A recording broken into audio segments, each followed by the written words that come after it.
Hi guys, welcome back to my channel. मैं हूँ सृष्टि खेड़ा और इस वीडियो में हम बात करने वाले हैं नीट पोस्टपोन की। यहाँ पे मैं आप सबसे एक क्वेश्चन पूछना चाहती हूँ कि आपके लिए क्या चीज़ इम्पॉर्टेंट है। आपके लिए नीट का एग्ज़ाम इम्पॉर्टेंट है, आपके लिए आपका करियर इम्पॉर्टेंट है, या फिर आपकी लाइफ इम्पॉर्टेंट है।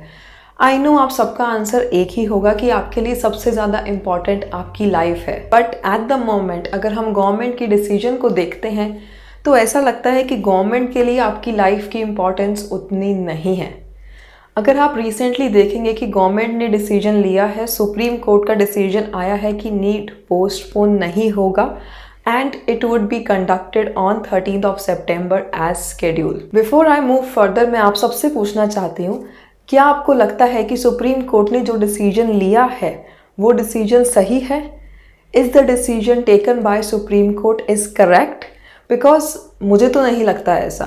आई want to know your opinion. अगर आपको लगता है कि डिसीजन सही है so comment with a yes. If you think it is not a right decision comment with a no. I hope कि आप सबने कमेंट कर दिया होगा। अब मैं आपको बताती हूँ कि मुझे ऐसा क्यों लगता है कि ये डिसीजन सही नहीं है।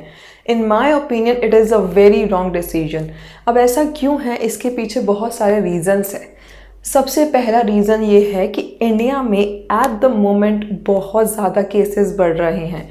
अगर आप ग्राफ्स को देखेंगे यू विल फाइंड कि every day we are getting 60,000 plus cases in India. India number 3 पे है अगर आप देखे जाए number of cases of Covid.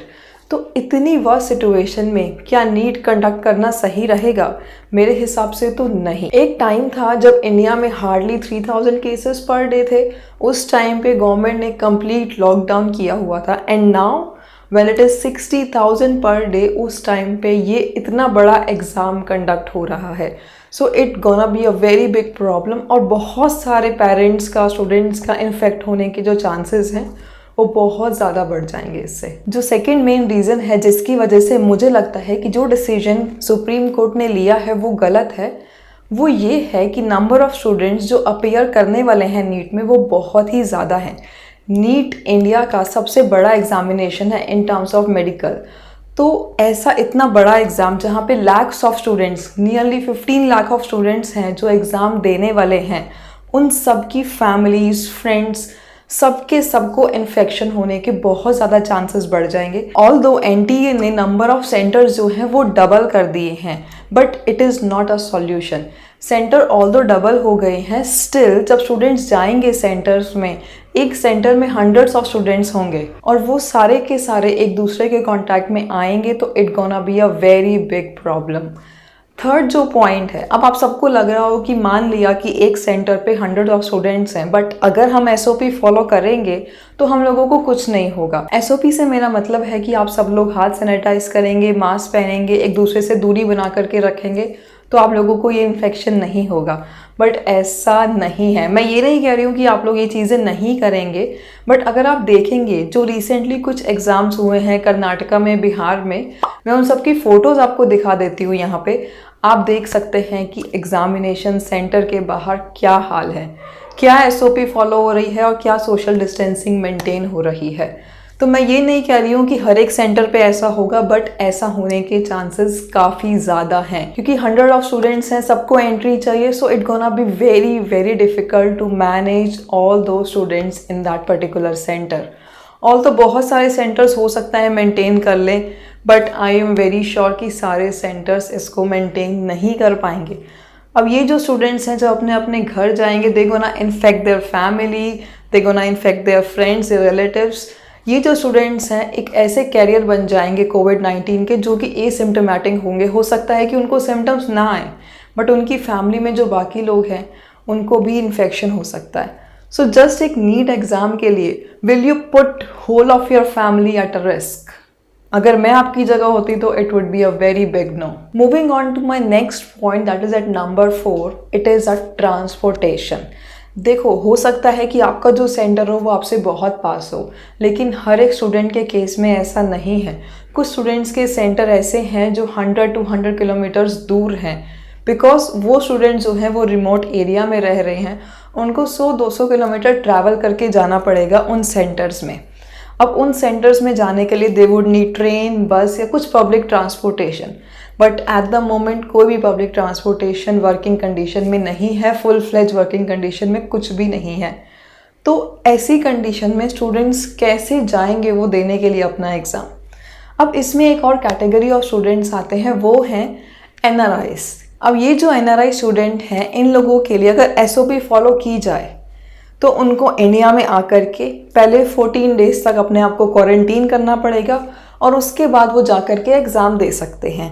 इसीलिए जितने भी अब्रॉड में स्टूडेंट्स हैं जो NRIs हैं, जिनका गोल है इंडिया में एज अ डॉक्टर काम करना, वो सभी इस एग्ज़ाम को देना चाहते हैं। और उन्होंने गवर्नमेंट को एक पिटीशन लिखी थी कि हम लोगों को या तो ऑनलाइन एग्ज़ाम करवा दीजिए या फिर उसके सेंटर्स जो हैं वो आप अब्रॉड में भी दे दीजिए।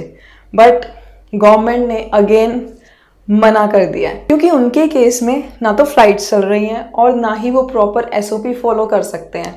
फॉर एग्जाम्पल 13 सितंबर को अगर नीट होता है, they will have to travel by 30 अगस्त एटलीस्ट, क्योंकि उसके बाद अगर वो ट्रैवल करते हैं तो वो SOP फॉलो नहीं कर पाएंगे, वो 14 डेज ऑफ क्वारंटीन नहीं कर पाएंगे। तो फिर आप कैसे एक्सपेक्ट कर सकते हैं कि आप 13 सितंबर को नीट करवा लेंगे जबकि आपकी फ़्लाइट्स और ट्रेन्स ऑपरेटिंग सिचुएशन में नहीं हैं। इसके साथ में एक और पॉइंट आता है, that is my point number 5, which is about the floods.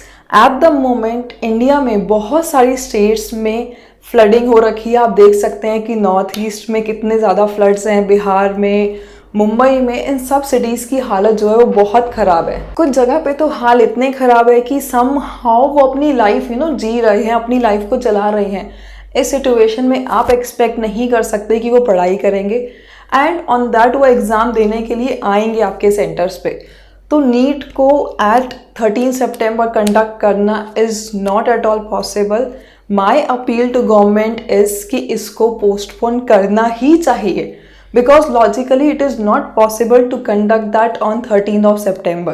अगर आप ऐसा करते हैं so it gonna be a problem to whole of the country, because जो lakhs of students हैं at the end वो अपने घर जा रहे हैं, अपने फैमिली, फ्रेंड्स, रिलेटिव सबको इन्फेक्ट कर सकते हैं। अब हम बात करते हैं कि तो फिर इसका सॉल्यूशन क्या है। देखिए, सॉल्यूशन मैं समझती हूँ कि गवर्नमेंट के लिए डिसाइड कर पाना भी बहुत मुश्किल होगा और ये डिसीजन बहुत मुश्किल है और ना ही हम चाहते हैं कि किसी भी स्टूडेंट का एक साल ख़राब हो जाए। और गवर्नमेंट भी यही सोच रही है कि लाइफ शुड गो ऑन, जो एक पॉइंट पे सही भी है। बट आई थिंक गवर्नमेंट को रीजन वाइज भी सोचना चाहिए, रीजनल बेसिस पे डिसीजंस लेने चाहिए। एंड अभी भी ऑल्दो सुप्रीम कोर्ट ने डिसीजन दे दिया है, but government still have the authority to postpone the exam. अगर आप चाहते हैं कि ये बात गवर्नमेंट तक पहुंच जाए, so make sure to share this video as much as possible, ताकि जो ऑफिशियल्स हैं उन तक ये बात पहुंच पाए और they should think about it one more time.